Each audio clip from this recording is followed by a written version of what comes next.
la figura del abogado del niño es una herramienta para que derechos constitucionales, tratados internacionales puedan ser garantizados, que no sea una declaración vacía, ¿no? En todos lados uno escucha, el niño tiene derecho a ser escuchado.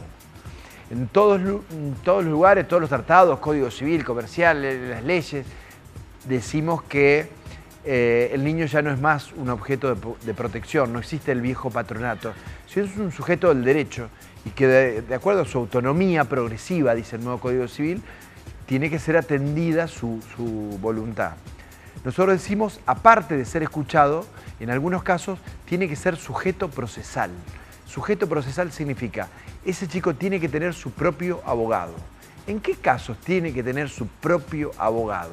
Digo, primer tema, las medidas excepcionales, tema de adopción. Digo, el ciudadano tiene que saber desde que se saca al chico de su espacio natural que es familiar, porque están conculcados algunos de sus derechos, hasta que se logra el estado de adoptabilidad, que es el que permite que vaya al registro y que tenga padres adoptivos, pueden pasar 6 meses, no deberían pasar más de 6 meses, o puede pasar la vida, y la vida de los niños no se recupera.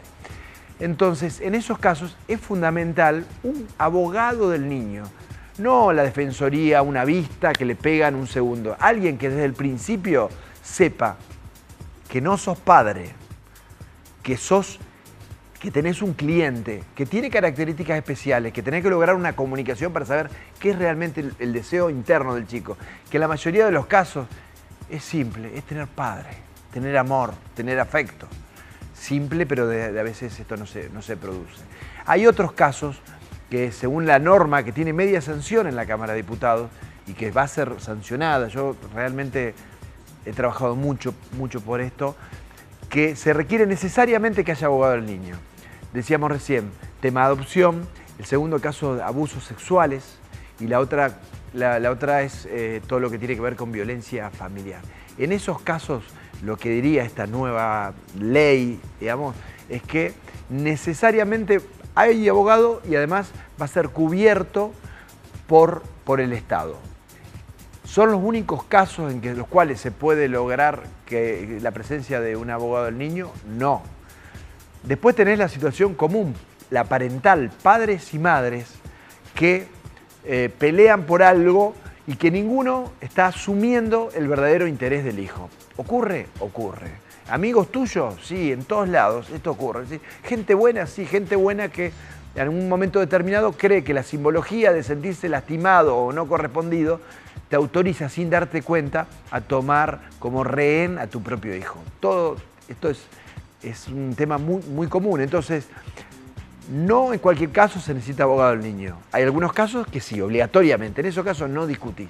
Necesariamente tiene que haber abogado del niño. Ahora, existen otros donde el juez dice, todo acá muy bien, ya escuché a todas las partes, pero yo entiendo que acá hay una parte que no está representada, procesalmente, como sujeto procesal, con un abogado propio, porque su interés no está defendido en la lógica del proceso.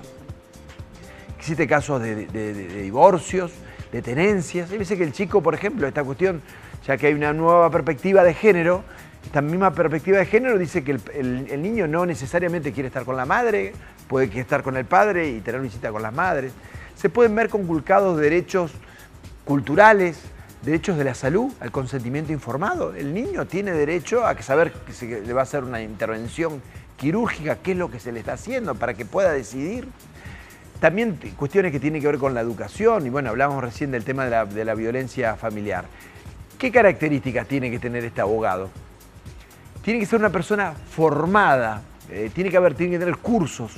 La idea es que el abogado, cuando sea obligatorio o cuando lo crea necesario, convoque al colegio de abogados de su circunscripción, quien debería tener una lista de abogados del niño. Esta lista de abogados del niño debería enviar una terna y sería la autoridad judicial la que definiría quién de esos 3 abogados del niño con cursos y formados van a tener la representación del niño, ¿no?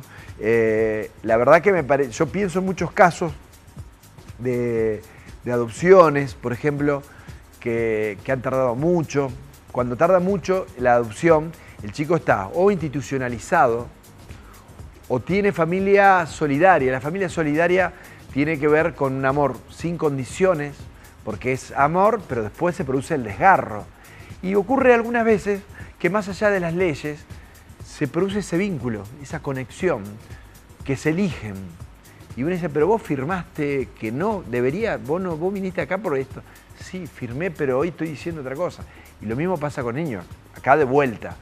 Cuando el Estado se equivoca, cuando se equivoca la Subsecretaría de la Niñez, cuando se equivocan los jueces, cuando se equivoca la familia solidaria, cuando se equivocan los presuntos adoptantes del registro, cuando se equivocan también los padres biológicos, interés superior del niño. Hay que respetar qué es lo que hay que escuchar al niño. La forma de escuchar al niño y que su interés procesal sea defendido es el abogado del niño. Y esto va a salir, porque vamos a trabajar hasta último momento, hasta el último minuto de mi gestión. Yo quiero que esto sea ley. Ya tiene media sanción y lo han aprobado los 50 diputados y diputadas de la provincia de Santa Fe. Nosotros planteamos inclusive la obligación de que la Corte dicte cursos gratuitos, porque existe también el curro, perdónenme la vulgaridad, del curso rentado, que además deja quizás en condiciones diferentes a aquellos abogados o abogadas que no tengan el poder adquisitivo para hacerlo. Nos parece muy importante este tema de la formación, porque se discute generalmente en los congresos. Yo te quiero decir algo, abogados del niño existen en 6 o 7 legislaciones de la provincia de Santa Fe. Tierra del Fuego hace 12, 13 años que está existiendo esta figura, ¿no? El abogado del niño tiene que ser abogado primero. Y uno dice, bueno, pero es obvio. No, porque había una discusión de si tenía que ser un psicólogo o algo, no. Tiene que ser un abogado. Y después tiene que haber un equipo transversal que asesore para también algunas veces poder hacerse de cuál es la verdadera voluntad de ese niño. Por eso nos parece tan importante la capacitación y la formación.